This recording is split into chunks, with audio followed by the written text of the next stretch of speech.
menyembahmu, Tuhan dan Rajaku, memujimu, Yesus kekasih jiwaku, mengikutimu seumur hidupku, di hadiratmu bahagiaku penuh. Hari ini saya bicara tentang pengenalan akan Tuhan.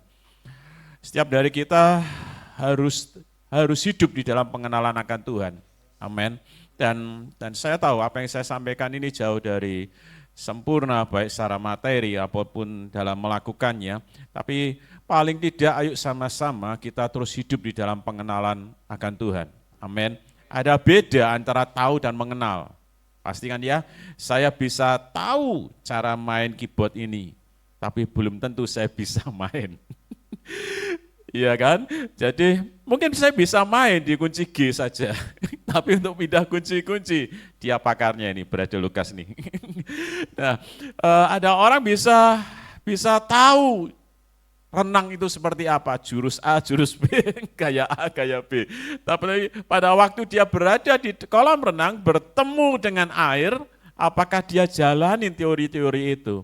Ini sesuatu yang berbeda antara tahu dan mengenal. Nah, ada banyak pertanyaan tentang hidup kekal ini, hidup kekal di dalam pengenalan akan Tuhan. Nah, mari kita lihat dulu di Matius 19 ayat 16. Oke, lihat yuk, baca sama-sama ya, 1, 2, 3. Ada seorang datang kepada Yesus dan berkata, Guru, perbuatan baik apakah yang harus kuperbuat untuk memperoleh hidup yang kekal? Jadi sejak ribuan tahun yang lalu orang sudah bertanya tentang hidup yang kekal. Amin. Dan terus akan bertanya, orang akan terus bertanya hidup yang kekal ini seperti apa, bagaimana hidup yang kekal, bagaimana mengalaminya, bagaimana tinggal di dalamnya, terus akan berkata seperti itu. Lihat lagi di Lukas 18 ayat 18, Lukas 18 ayat 18, Injil Lukas 18 ayat 18. Oke, ayo sama-sama baca yuk, 1, 2, 3.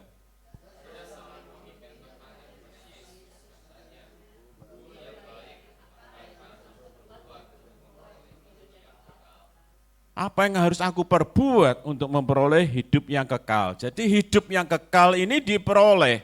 Nah, bagaimana kita memperoleh hidup yang kekal? Yohanes 3, 15-16, ada banyak ayat yang ingin saya bagikan di malam hari ini. Yohanes 3, Injil Yohanes 3, 15-16. Oke, supaya setiap orang yang percaya kepada siapa? Pada percaya Yesus. Pada waktu kita percaya kepada Tuhan Yesus, maka kita beroleh hidup yang kekal. Yohanes 3:16, satu selanjutnya, karena begitu besar kasih Allah sehingga setiap orang yang percaya kepadanya tidak, tetapi beroleh hidup yang kekal. Jadi cara untuk memperoleh hidup yang kekal, pada waktu kita bertemu dengan Tuhan Yesus. Pada waktu kita percaya Tuhan Yesus, maka kita akan memperoleh hidup yang kekal.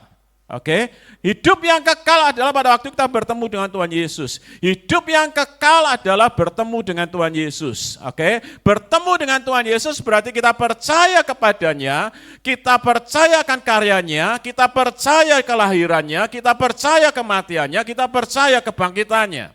Amin. Paket lengkap 3. Ini buat kita sesuatu yang biasa. Tetapi saya menemui gereja yang tidak merayakan kelahirannya. Itu serius saja. Jadi saya sendiri juga bingung ini. Jadi gereja ini merayakan kebangkitannya, tetapi tidak merayakan kelahirannya. Makanya tadi saya ngomong, ini paket lengkap. Kelahirannya, kematiannya, kebangkitannya. Amin. Jadi kita percaya sepenuhnya akan karya Tuhan Yesus, semuanya itu. Sampai dia berkata, it's finished, selesai. Nah, pada waktu selesai, firman ini berkata, pada waktu kita percaya kepadanya, maka kita diubahkan. Saya selalu ulangi ini terus dimanapun saya berada. Status kita diubahkan menjadi apa? Anak-anak Allah. Amin. Kasih salam dong kiri kanan, katakan kau anak Allah itu. Saudara-saudara yang di rumah dimanapun engkau anak Allah, amin. Engkau anak Allah. Ini tidak bisa ditemui dimanapun, amin. Ini privilege, ini satu anugerah, ini sesuatu yang istimewa, yang tidak bisa dibayar dan ditukar dengan apapun, cuma satu-satunya jalan lewat Yesus, amin. Jadi pegang ini sungguh-sungguh, yang bisa ubahkan hanya Tuhan Yesus. Sehingga status kita dari biasa menjadi anak-anak Allah. Amin. Nah, pada waktu kita anak, kita mesti percaya kita punya Bapa yang baik. Amin. Bapa yang baik. Kita punya Tuhan, kita punya Bapa yang baik. Amin. Tadi jam 12 saya sedang Zoom dengan teman-teman di Jakarta, jam 12 sampai jam 1. Ada yang tanya gini, kalau Tuhan memberi kamu sakit, kalau Tuhan memberi kamu miskin, apakah kamu tetap percaya Tuhan Yesus? Ini pertanyaan sederhana loh. Tapi buat saya pertanyaannya, BODO. Kenapa? Saya punya anak, Sirita punya anak, Pak Yunus punya anak, Lukas punya anak. Tidak ada satu orang pun yang punya niat, sedikit pun keinginan untuk membuat anaknya sakit, untuk membuat anaknya miskin. Loh ya apa ya? Seringkali orang Kristen bertanya seperti itu karena memandang Tuhan sama seperti yang lain. Makanya saya berulang kali dimanapun saya berada, saya selalu ngomong, kita punya Bapa yang baik. Amin. Hari ini Bapak Ibu meskipun belum lihat tangannya bekerja atas persoalanmu, tetaplah percaya dia Bapa yang baik. Hatinya selalu baik. Karena dia tidak pernah ingkar akan janjinya, Yeremia 29 ayat 11, seperti tadi saya ngomong. Dia selalu merancangkan kebaikan, kebaikan, dan kebaikan. Amin. Setiap kali saya ngomong ini hati saya selalu bergetar. Karena saya tahu saya menyembah Bapa yang baik. Amin. Jadi apapun yang kau hadapi, tahulah dia Bapa yang baik. Pak, aku belum ditolong. Ya, tapi bukan berarti tidak ditolong. Dia tetap Bapa yang baik. Tidak pernah merancangkan kejahatan, membuat kamu sakit, membuat kamu miskin, tidak pernah. Kita aja orang tua sekali lagi tidak pernah membuat anak kita miskin. Setuju kan ya? Kita pengen anak kita terus maju, benar kan ya? Kita pengen anak kita sehat, setuju enggak? Amin kan ya? Apalagi lo Bapa di surga. Yes toh? Amin. Kasih salam dong si kanan anakku. Aku punya Bapa yang baik.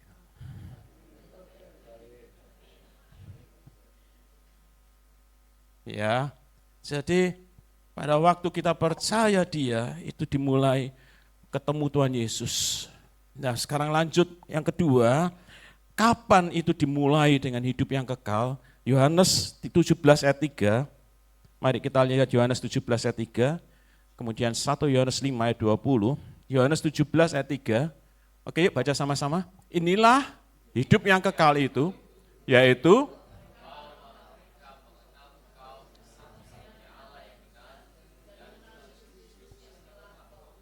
satu-satunya. Amin. Kalimatnya jelas, satu-satunya. Berarti bukan yang terutama. Kalau yang terutama ada nomor 1, nomor 2, nomor 3, dan seterusnya. Kalau satu-satunya berarti tidak ada pilihan. Bisa nangkep bedanya ya. Berarti cuma satu, sudah tidak ada pilihan. Siapa? Yesus. Amin. Mari kita lihat di Yohanes 5, 1 Yohanes 5 ayat 20.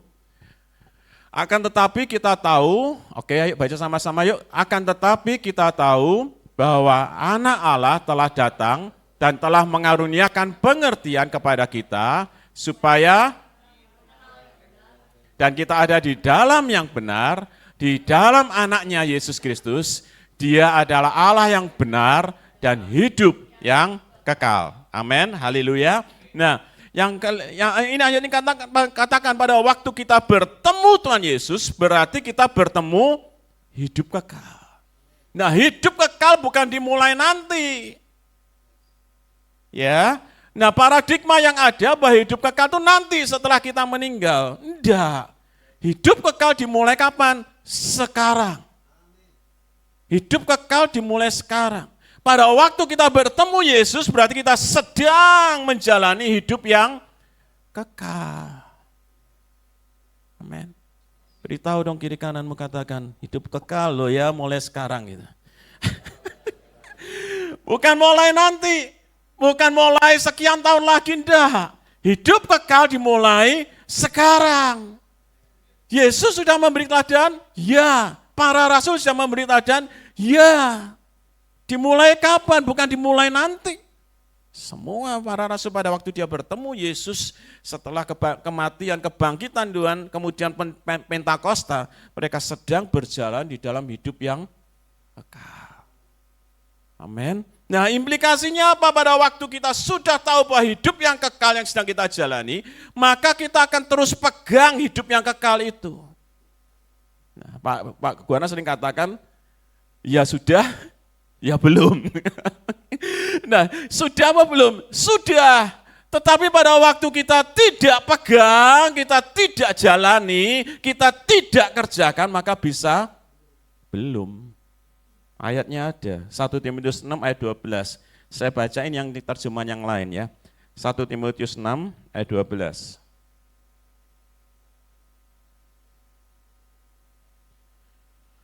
Oke, 1 Timotius 6 ayat 12. Sudah semuanya? Oke, saya bacain terjemahan yang lain. Nah, perjuangkanlah imanmu, perjuangkanlah perjuangan iman yang baik. Pegang teguhlah hidup yang kekal. Kalimat yang di sini terjemahan TB, rebutlah hidup yang kekal. Kalau rebut itu seolah-olah belum diterima. Kalau dari bahasanya bukan rebut, makanya tadi saya katakan sudah, ya sudah, tapi juga ya harus kita pegang. Karena ini ayat terjemahan yang lain katakan peganglah, teguhlah, pegang teguhlah hidup yang kekal itu. Amin. Pegang teguh hidup yang kekal. Karena pada waktu kita tidak pegang teguh, maka kita belum bisa kehilangan. Kok bisa gitu Pak? Iya bisa seperti itu. Nah banyak orang Kristen akhirnya pada waktu dia jalani hidup dengan sembarangan, dia kehilangan hidup yang kekal itu, yang disalahin siapa? Yang disalahin Tuhan. Saya bersyukur hari kemarin nih? Sabtu ya. Saya seharian dengan Rabi Devi ini. Dia share banyak dan kita sharing. Saya sekali lagi lihat bahwa pola kerajaan itu tidak pernah berubah. Tadi kita ketemu beberapa jam juga sharing. Jadi ada sesuatu yang memang harus kita kerjakan, benar kan ya? Ada sesuatu yang harus kita pegang. Sehingga pada waktu kita jalani hidup ini, maka kita tidak jalani dengan sembarangan. Ada banyak orang Kristen jalani dengan sembarangan. Apakah sudah jalani semuanya secara sempurna, secara lengkap? Tidak. Tadi di awal saya ngomong tidak. Bisa jatuh, bisa. Bisa kalah, bisa. Saya pun juga ngalami. Tetapi seperti firman Tuhan katakan pada waktu kita jatuh, maka kita harus bangkit dong. Amin. Amin. Pada waktu kita tidak bangkit, ya kita akan terus jatuh. Tapi pada waktu kita kalah, kita mesti bangkit lagi. Makanya kalau Bapak Ibu baca di kitab Wahyu, ada berapa 7 jemaat? Barang siapa menang. Tapi ada kalimat yang selalu ada di situ, bertobatlah. Amin kan ya? Nah ayo kita jalani hidup yang kekal ini.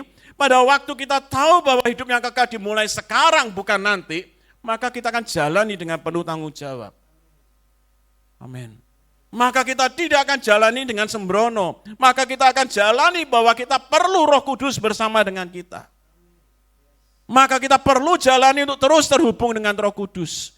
Karena tanpa Roh Kudus dan tanpa firman-Nya, Efesus 1 ayat 17 katakan demikian, Efesus 1 ayat 17, tanpa Roh Kudus, tanpa firman-Nya, maka kita tidak bisa apa-apa. Amin.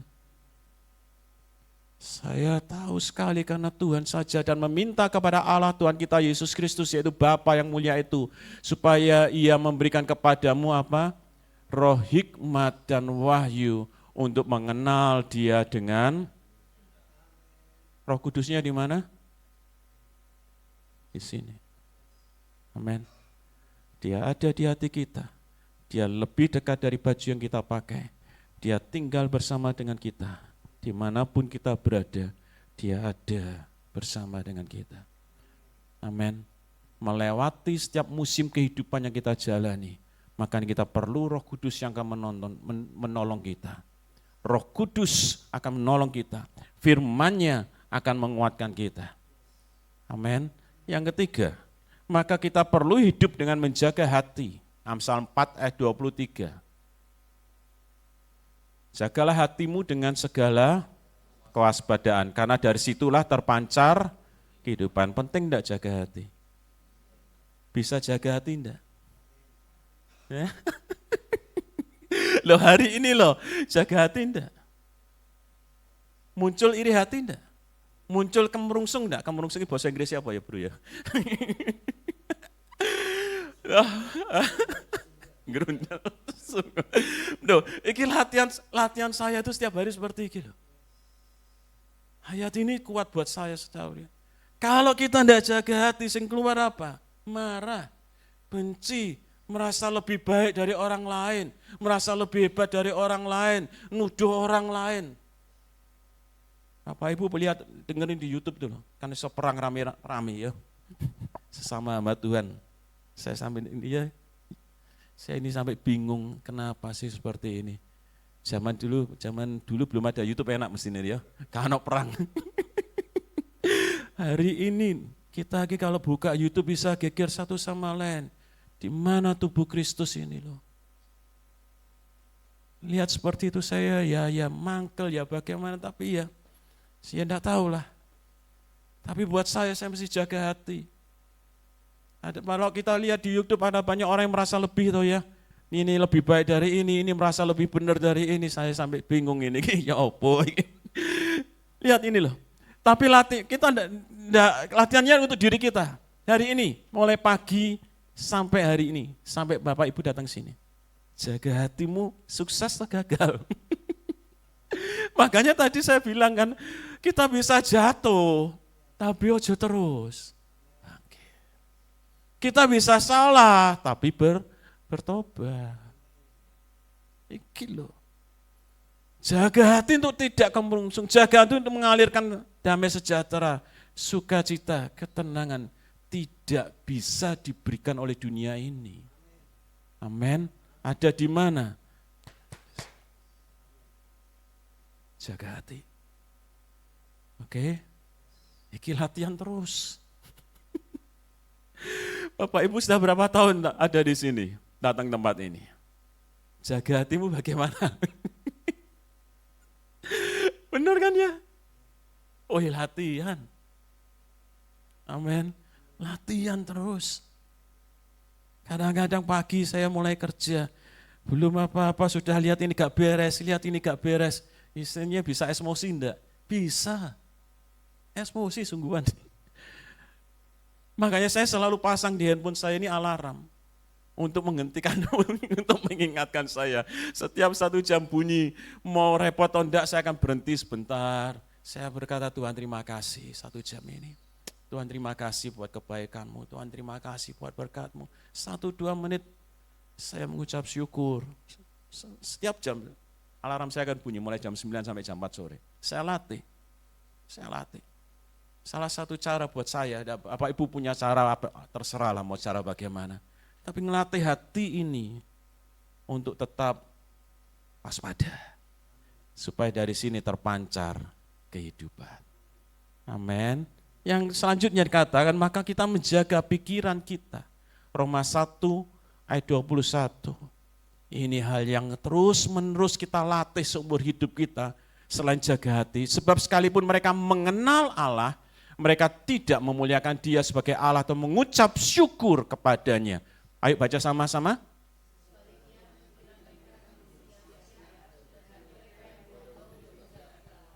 Kalimat yang B ya, ada pikiran, ada hati.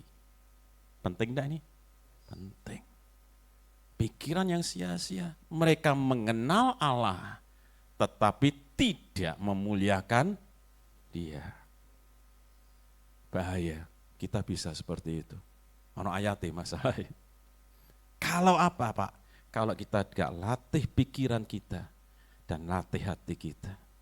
Latihannya bagaimana? Setiap hari. Amin. Makanya itu pada waktu kita pagi hari, kita tenang dalam hadirat Tuhan, kita baca firman Tuhan, kita hafal firman Tuhan, ya. Tetapi hafal firman Tuhan menjadi berbeda dengan kita menghidupi dengan firman Tuhan. Amin. Berarti tidak perlu hafal firman Tuhan, enggak. Tetap hafal. Saya ngelatih anak saya mulai bisa baca itu, potongan ayat itu tahu ya. Kalau dulu ada di toko buku, enggak tahu sekarang ada enggak. Potongan ayat kecil-kecil itu. Jadi setiap hari anak saya hafalin ayat itu.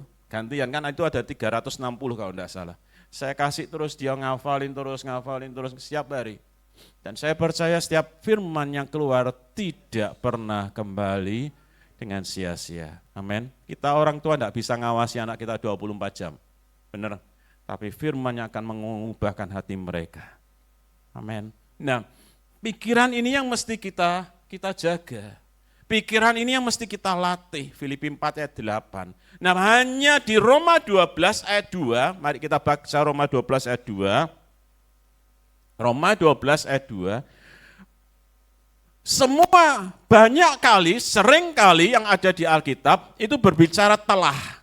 Telah sudah. Contoh, oleh bilur-bilurnya telah atau akan? Telah. Ada banyak ayat yang lain telah diberkati, telah sembuh, telah ini, sudah ini betul. Tetapi saya hanya nemu, mungkin nanti bisa cari yang lain, saya hanya nemu yang belum telah ini yang ayat ini. Janganlah kamu menjadi serupa dengan dunia ini, tetapi berubahlah oleh.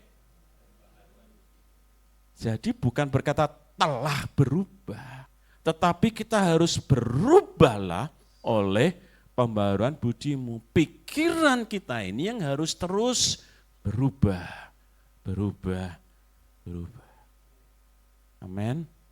Nah, karena itu penting pada waktu saya tadi bilang di sini bahwa kita ini anak Allah. Seumur hidup kita, identitas kita adalah anak Allah. Amin. Semua dari awal iblis selalu menggodai dengan identitas. Kamu bisa seperti Allah pada waktu bertemu dengan Hawa. Ya, mereka sudah seperti Allah belum? Sudah. Kemudian Tuhan Yesus ngalami lagi. Jika engkau anak Allah. Yesus anak Allah? Sudah. Benar kan ya? Jadi seumur hidup kita, KTP kita jangan lupa, kita ini anak Allah. Amin. Nah, pada waktu kita tahu anak Allah, maka kita mesti terus berubah di pikiran kita ini, ngalami perubahan di pikiran kita, dari dalam ini harus keluar. Saya kasih contoh, kalau Bapak Ibu punya ATM, ada PIN-nya, ada duitnya 1 juta, lebih mudah mana? Mengeluarkan duit dari ATM itu atau ngisi duit ke ATM itu? Keluarkan duit. Setuju dah? Kasih contoh lagi ya. Yang dari dalam mesin itu lebih mudah keluar. Lebih mudah narik duitnya daripada ngisi saldonya. Ngisi saldo cek kerja. narik duit saset entek bisa, bener kan ya? 5 menit keluar semuanya dari dalam. Ini contoh seni, ini sebetulnya contoh sederhana saja. Bapak Ibu lihat, tahu kecebong? Tahu? Kecebong ini kan modelnya seperti ikan, hidup di air. Pada waktu dia mengalami metamorfosa, dia berubah jadi kata. Beda enggak? Dari hidup di air, dia hidup di dua alam. Di air dan di darat. Contoh lagi, ulat. Tahu ulat ya? Biasa di pohon misalnya. Dari ulat berubah jadi kepompong, kemudian kupu-kupu. Dari ulat bisa terbang, dari darat bisa di udara. Sebetulnya kan desain yang dari Tuhan. Datanglah kerajaanmu di bumi seperti di surga. Kita ini menghadirkan kerajaan surga di mana? Di bumi ini. Sehingga desain Tuhan, seperti Pak Guana seringkali katakan, bahwa kita hidup di bumi ini, tapi menarik hadirat Tuhan. Lihat tadi, cebong berubah menjadi kata. Adakah sesuatu yang dari luar yang merubah cebong itu jadi kata? Tidak ada. Dari dalam. Begitu juga dengan ulat. Ada enggak yang dari luar mengubah dia untuk menjadi kupu-kupu? Ada.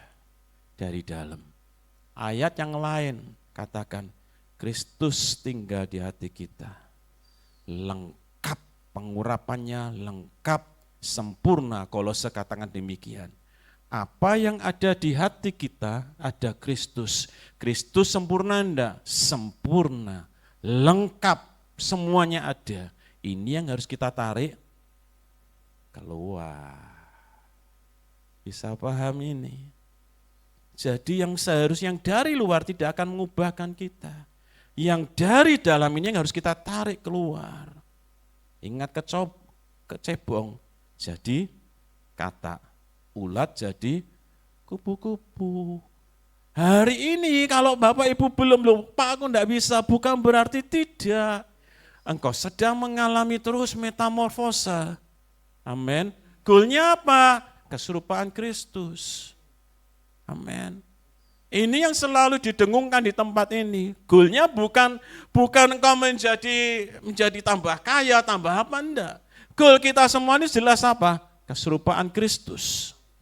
Dan kita terus sama-sama diubahkan. Pada waktu kita terus ngalami firman itu harus jadi daging dalam hidup kita, maka kita diubahkan menjadi keserupaan Kristus. Dari kecebong menjadi kata. Dari ulat jadi kupu-kupu. Ada proses ini loh, yang sering kali kita tidak suka. Ya, nah makanya tadi saya katakan, ini proses seumur hidup kita. Bukan kita lihat yang lain, tapi kita lihat ke diri kita. Yang keluar ini apa di hidup kita? Kasih, kuasa, kebenaran. Yang keluar ini apa? Pada waktu kita ada di tempat kerja, yang keluar ini apa? Pada waktu kita ada di tempat pelayanan, yang keluar ini apa? Pada waktu dimanapun kita berada, yang sedang keluar ini apa? Jagalah hati dan pikiran. Pada waktu kita terus jaga hati dan pikiran, pada waktu jaga hati kita tahu bahwa kita dicintai oleh Bapa yang luar biasa. Pada waktu kita tahu dicintai oleh Tuhan yang tanpa syarat, Tuhan yang tanpa alasan, yang terus mencintai kita, maka akan terus membuat kita berubah, dan berubah. Amin.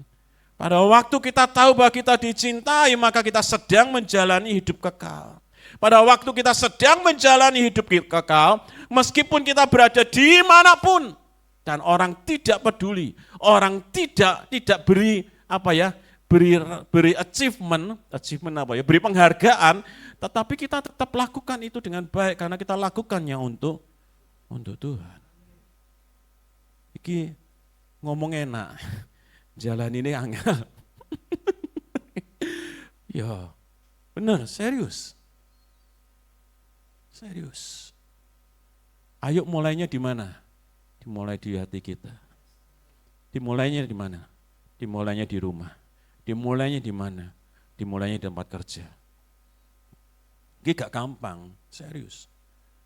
Saya punya teman, seorang guru. Semua teman-teman yang mark up uang. Tapi dia bilang enggak. Dimusuhi satu sekolah. Satu sekolah termasuk kepala sekolah yang musuhi, Pak. Tapi dia bilang enggak, aku enggak mau. Aku enggak mau double nota, aku enggak mau bikin mark up seperti itu. Iki gak mudah loh seperti ini. Teman saya ini. Kita sama-sama sudah 10 tahun lebih sama dia. Enggak mudah. Terus saya kan juga khawatir. Nek kamu ditokno terus ya apa? Loh iya kan? Loh satu sekolah yang musuhi. Tapi dia bilang, "Ndak wis Pak, aku tetap jalan sesuai firman." Puji Tuhannya ndak lama, ndak sampai 1 tahun ajaran. Akhirnya kepala sekolahnya belain dia. Hari ini dia jadi orang kepercayaannya kepala sekolah. Ada urusan duit, pokoknya dia yang dipercaya kepala sekolahnya dia, dana bos, dana apa seperti itu dia. Karena dia A ya A, B ya B, duit berapa ya duit berapa. Ini contoh sederhana. Tapi di situ saya lihat Tuhan disertai dia dengan ajaib dan luar biasa. Amin. Ngomongnya kan gampang loh ya, sing nglakoni gak gampang loh. Masuk sekolah pagi gak dianggap sama teman-temannya, nyapa didiamkan. Ini terjadi. Tapi kan kita harus ngalami seperti ini. Keserupaan Kristus yang jadi tujuan kita. Amin. Ayo, siapapun kita yang hadir malam hari ini maupun yang di rumah, semuanya sama. Ada Kristus. Amin. Lengkap, sama seperti contoh saya tadi ATM. Semuanya sudah ada di ATM. Semuanya ada di hatimu. Kristus ada di hatimu. Bagianmu, bagian kita semua adalah mengeluarkan itu. Karena dari sini terpancar kehidupan. Kehidupan yang bagaimana? Kehidupan yang penuh kasih, kuasa, dan kebenarannya. Latihannya apa? Latihannya lewat pikiran. Pada waktu pikiran kita tidak sesuai, segera bertobat. Pada waktu pikiran kita dihantam dengan pola pikir dunia, segera bertobat. Terus seperti itu. Makanya tadi saya ngomong, ada kalanya saya tidak bisa. Jujur saya bilang, ada kalanya saya kalah, iya. Tetapi saya tidak, aku harus bangkit. Aku harus jalan lagi. Amen. Kalau kita bisnis, ada orang-orang kompetitor yang berusaha campur dengan berbagai macam barang. Tetapi saya mau tetap konsisten, kalau saya bilang kualitas saya A, maka saya tetap A. Ada orang sekarang seperti teman-teman yang bisa jual makanan. Ada orang yang sudah campur pewarnanya bukan pewarna food grade, tetapi dengan pewarna kain, tekstil. Loh itu harganya selisih banget, berlipat kali ganda kalau pakai food grade dengan tekstil. Tetapi di situ akan mengurangi margin keuntungan. Pilihannya di tangan kita toh ya, mau milih yang bagaimana. Sama, saya ngalami seperti itu dalam bisnis saya. Saya mau tetap konsisten pegang A ya A, B ya B, atau saya mau ikut barang saya campur. Dicampur pun loh konsumen tidak tahu. Tapi kan kita punya Tuhan yang tahu. Amin. Saya latih seperti itu. Profitnya turun loh Pak, iya tahu saya. Profit marginnya turun. Tetapi saya mau jalan seperti itu. Karena saya tahu tadi di awal, makanya saya selalu ngomong seperti ini, kita punya Bapa yang baik. Dia sumber segala sumber. Pada waktu kita jalani tatanan firman ini, maka dia selalu sediakan berkat yang ajaib buat kita. Ayub katakan seperti ini, tak terhingga keajaiban yang engkau lakukan. Dan itu bisa terjadi buat kita semuanya. Amin. Ayo latih yuk, sama-sama hati, pikiran. Terus latih, kalah, bangkit lagi. Kalah, coba lagi jalan. Amin. Sampai apa? Sampai kesurupan Kristus. Kita harus baca di Roma 8 ayat 29. Roma 8 ayat 29, kemudian 2 Korintus 3 ayat 18b. Roma 8, 29, ayo baca sama-sama. 1, 2, 3. Sebab semua orang yang dipilihnya dari semula, mereka juga ditentukannya dari semula untuk amin. Iya, anaknya itu menjadi yang sulung di antara banyak saudara. Kalimatnya jelas ya, menjadi serupa seperti siapa? Anaknya. Jadi menjadi serupa bukan seperti pendeta. Menjadi serupa seperti Tuhan Yesus. Amin. Satu ayat lagi, 2 Korintus 3 ayat 18. Oke, ayo baca sama-sama. Dan kita semua mencerminkan kemuliaan Tuhan dengan muka yang tidak terselubung. Dan karena kemuliaan itu datangnya dari Tuhan yang adalah roh, maka kita diubahkan menjadi rohnya di dalam kita akan terus mengubahkan kita. Goalnya apa? Serupa dengan gambar anaknya. Goalnya bukan sugih loh ya. Goalnya bukan rumahnya jadi sekian, mobilnya jadi sekian, enggak. Goalnya serupa dengan gambaran anaknya. Amin. Ayo latihan. Sudah 5 bulan loh kita jalanin. 5 bulan, sekarang bulan ke-6. Progresnya bagaimana di hati kita? Ya kan? Yang ngecek siapa? Yang ngecek kita sendiri dong, tanya sama Roh Kudus. Amin. Ayo mulai beri waktu yang terbaik untuk dia. Kapan itu Pak? Ya terserah Bapak Ibu. Yang bisa pagi ya pagi, yang bisa siang ya siang, ya bisa malam ya malam, terserah. Tapi waktu terbaik itu apa? Di mana engkau sendiri. Engkau sembah dia, engkau bahasa roh, yang bisa bahasa roh, engkau memperkatakan firman itu waktu yang terbaik. Engkau enggak perlu, yang saya lakukan, saya biasa waktu-waktu seperti itu saya enggak mohon apa-apa. Saya enggak doa apa-apa, saya cuma mengucap syukur, Tuhan terima kasih buat ini. Tuhan terima kasih, saya bahasa roh, ada firman yang Tuhan ingatkan, saya baca lagi terus. Sambil saya pasang musik instrumen, saya latih seperti itu. Cobaan ya, coba, enggak usah ngomong lama-lama 1 jam, 15 menit aja. 5 menit aja wes lah, 5 menit itu loh. Cobaan kalau bisa full konsentrasi itu baik. Nanti kan gini, tadi komporku mati durung ya. Tadi pintunya wis tak kunci belum ya.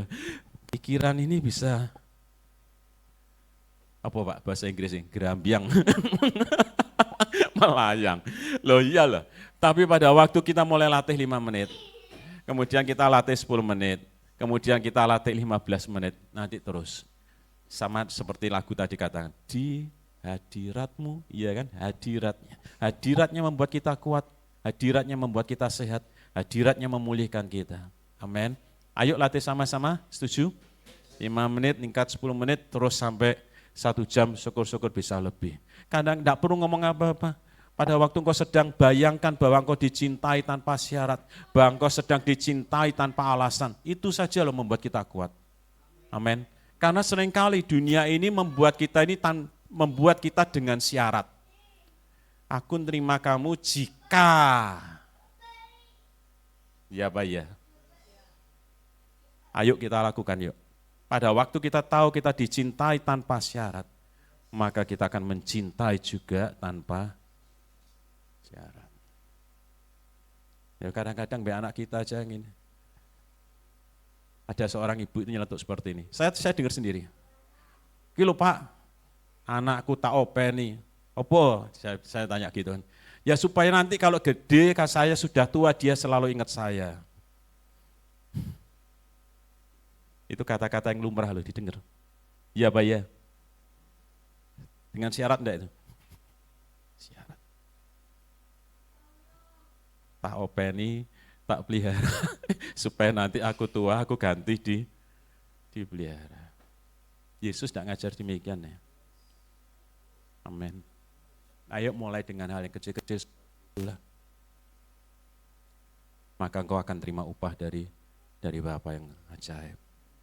Latih terus ya. Hati, pikiran, hati, pikiran, hati, pikiran. Bisa kalah Pak? Bisa. Tapi ojo nyerah, jalan lagi. Bisa gagal? Bisa. Mari maju lagi. Kuasai dengan hati, pikiran ini. Kekhawatiran bisa enggak? Bisa. Benar kan? Mana yang mudah khawatir, cowok atau cewek?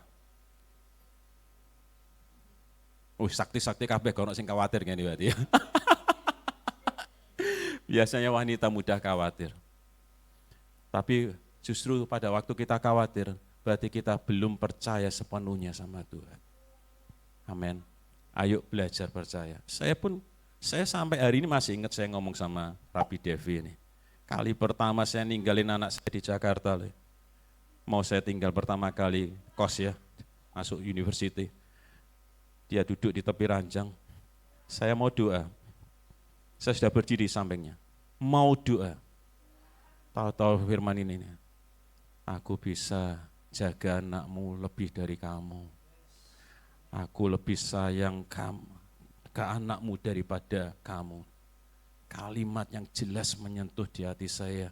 Ora jadi doa saya, nangis saya. Dan sampai sampai sekarang peristiwa ini saya tidak lupa. Karena itu saya selalu ngomong, dia Bapa yang baik. Amin. Baik, baik dan baik. Amin. Tapi ada si jahat yang mencoba apa? Mencuri, membunuh, membinasakan. Pada waktu kita salah, segera berhenti. Tuhan, aku salah. Ampunono. Darah Yesus yang membungkus aku. Supaya apa? Supaya si jahat ini tidak ada celah untuk ambil. Amin. Dia tidak pernah ambil. Ayub itu kan mengkoreksi perkataannya di Ayub 42. Iya kan? Tapi saya masih dengar loh pendeta ngomong pada waktu di perkuburan dia mengambil. Dia tidak pernah mengambil. Kita orang tua aja tidak pernah ambil punya anak kita. Benar kan ya? Dia tidak pernah ngambil. Tapi jangan beri celah buat si jahat ini untuk ambil. Jadi begitu salah, siapapun pernah salah termasuk saya. Tuhan ampuni aku salah. Bahkan pikiranku, tolong ya aku jaga hati ini. Amin. Pada waktu mulai kemerungsung, pada waktu mulai rasa khawatir, pada waktu mulai rasa benci muncul. Bisa enggak rasa benci muncul? Bisa. Rasa iri hati muncul? Bisa enggak? Bisa. Segera minta ampun. Oke, mari sama-sama yuk. Saya sampai hari ini pun masih latih terus. Seumur hidup saya akan latih seperti ini. Amin. Mari kita berdoa.